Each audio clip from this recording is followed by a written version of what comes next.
Добар ден, драги ученици! Денес на еден подруг и поинтересен начин ќе пробаме да учиме. Овој видеозапис е наменет за учениците од трето оделение. Денес ќе имаме час по природни науки и ќе учиме за сетило за мирис. Секогаш, кога сакаме нешто да го мириснеме, го ставаме до носот. Зошто токму до носот? Затоа што сетилото за мирис се наоѓа во носот. Сетилото за мирис ги препознава различните хемиски материи од воздухот, односно мирисите. Со ова сетило можеме да почувствуваме огромен број на различни мириси. А сега да видиме како го чувствуваме мирис. Ние го чувствуваме мирисот така што кога дишуваме ја примаме мирисливата материја. Мирисливата материја преку носната празнина оди до нервите кои пренесуваат сигнал до мозокот, одговорен да го препознае мирисот.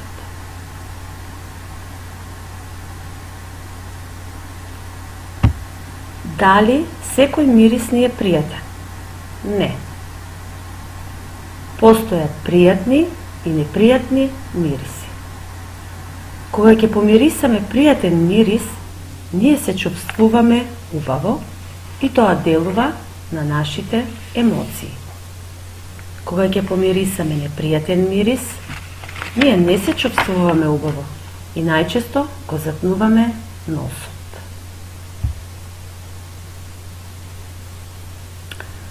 Сега, застанете го видеото и да го направиме истражувањето, преку кое ќе дознаеме дали со сетилото за мирис откриваме само пријатни и непријатни мириси и дали понекогаш со оваа сетило можеме да откриеме вид на храна. Потребни ни се неколку видови хранливи продукти. Еден по еден ставајте ги во чашка или непрозирна тегла и покријте ја со хартиен капак. Прицврстете ја хартијата со ластик. Направете мали дупчиња во хартијата. Потоа разместете ги чашките или тегличките.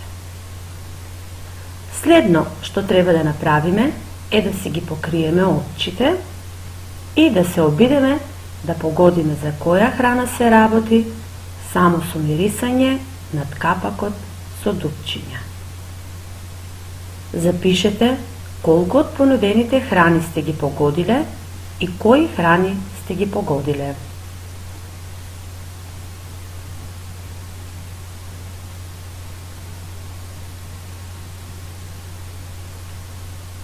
Се надевам дека повеќето од хранливите материи ги погодивте и дека можеме да го донесеме следниот заклучок.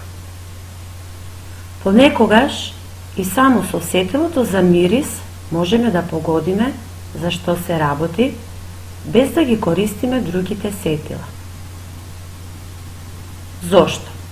Затоа што сетилата за вкус и мирис се поврзани и доколку не гледаме и го затнеме носот, нема да можеме точно да кажеме каква храна јадеме.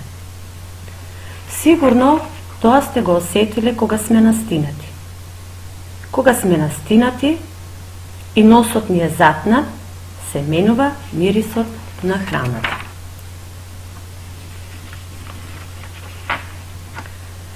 Дали знаете дека кучињата имаат поразвиен мирис од нас? Сега да повториме што учевме.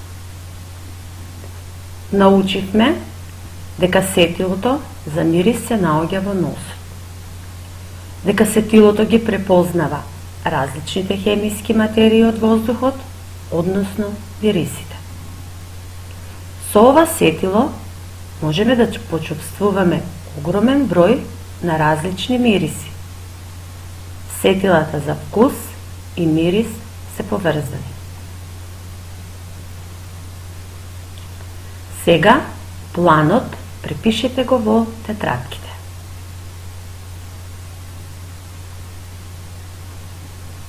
И за крајот размислете и обидете се да дознаете зошто по известно време престануваме да чувствуваме некој мирис, иако тој се уште е присутен во просторијата. Одговорот запишете го во вашите тетрадки.